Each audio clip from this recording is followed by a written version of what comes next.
Bismillahirrahmanirrahim. Assalamualaikum warahmatullahi wabarakatuh. Apa kabarnya anak-anak kelas 4 hari ini? Masih semangat dengan pembelajaran tematik? Oke, kali ini tematik akan belajar di subtema 1, pembelajaran 3 dan 4. Pembelajaran 3 dan 4 kita gabung karena memiliki muatan materi yang sama, yaitu Bahasa Indonesia, IPS, dan PKN. Kita mulai dengan Bahasa Indonesia ya. Oke, Bahasa Indonesia kita bahas gagasan pokok dan pendukung. Kemarin sudah paham kan pengertian gagasan pokok dan pendukung? Nah, sekarang kita akan lanjutkan lagi di materi yang sama. Ikuti yuk. Oke, kita langsung ke contoh ya. Perhatikan paragraf berikut ini. Akan Ibu Umi bacakan paragrafnya, kalian dengarkan dengan cermat ya. Suku bangsa Indonesia memiliki kebudayaan yang berbeda-beda. Kondisi inilah yang melahirkan keragaman budaya Indonesia. Keragaman budaya Indonesia dapat dilihat dari bahasa daerah, adat istiadat, rumah adat, pakaian adat, upacara adat, tarian daerah, seni pertunjukan, lagu daerah, dan alat musik tradisional. Nah, dari paragraf berikut ini yang barusan Bu Umi baca, itu terdapat satu buah gagasan pokok dan juga gagasan pendukung. Kira-kira di mana letak gagasan pokoknya? Atau pada kalimat yang manakah? Yuk kita bahas. Perhatikan pembahasannya ya. Nah, di sini gagasan pokoknya itu pada kalimat suku bangsa Indonesia memiliki kebudayaan yang berbeda-beda. Ini merupakan gagasan pokoknya. Kenapa? Karena kalimat berikutnya atau kalimat selanjutnya seperti kalimat kondisi inilah yang melahirkan keragaman budaya Indonesia. Keragaman budaya Indonesia dapat dilihat dari bahasa daerah, adat istiadat, rumah adat, pakaian adat, upacara adat, tarian daerah, seni pertunjukan, lagu daerah, dan alat musik tradisional. Nah, kalimat-kalimat ini itu hanya menjelaskan atau mendeskripsikan atau menggambarkan. Menjelaskan apa? Menjelaskan gagasan pokok, di mana gagasan pokoknya adalah suku bangsa Indonesia memiliki kebudayaan yang berbeda-beda.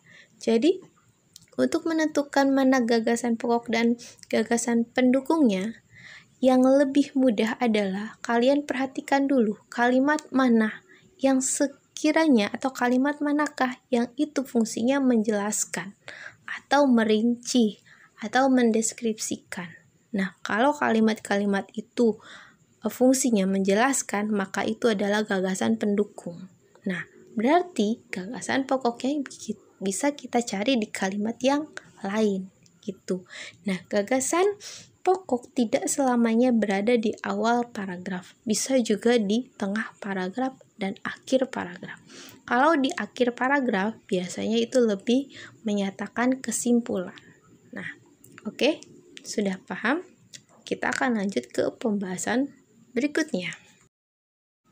Selanjutnya kita akan membahas tentang IPS. IPS di sini yang akan kita bahas tentang keberagaman suku bangsa. Di sini ada dua gambar, di mana yang sebelah kiri itu adalah suku yang berasal dari Jawa Barat, yang sebelah kanan adalah suku yang berasal dari Jawa Tengah. Kedua suku ini saling berbeda, di mana pakaian adatnya pun berbeda, tarian daerahnya berbeda, senjata tradisionalnya berbeda, dan rumah adatnya berbeda.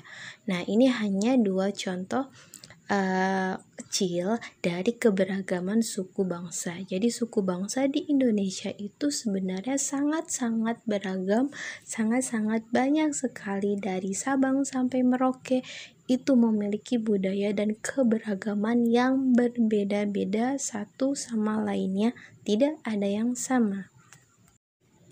Nah, sekarang kita beralih ke sikap menghargai keberagaman budaya. Nah, gimana sih cara kita menghargai atau menyikapi perbedaan? Misalnya, teman saya, dia berasal dari Jawa Barat. Saya berasal dari Jawa Tengah. Ada juga teman saya yang berasal dari Bali. Nah, itu adalah suatu perbedaan. Bagaimana kita menyikapinya? Menyikapinya adalah dengan saling menghargai semua perbedaan dan menjalankan yang namanya Bhinneka Tunggal Ika, di mana Bhinneka Tunggal Ika ini merupakan semboyan bangsa yang harus kita jalankan, yang harus kita budayakan. Untuk apa? Untuk menegakkan persatuan dan kesatuan bangsa. Nah, sudah selesai pembahasan kita. Sekarang kalian kerjakan tugas berikut ini ya. Lakukan wawancaranya secara daring atau online kepada 5 orang teman sekelasmu. Kamu tanyakan kepada teman-temanmu dari mana suku bangsanya, provinsinya, bahasa daerah, rumah adat, tarian, dan makanan khasnya apa. Kemudian tuliskan jawabanmu.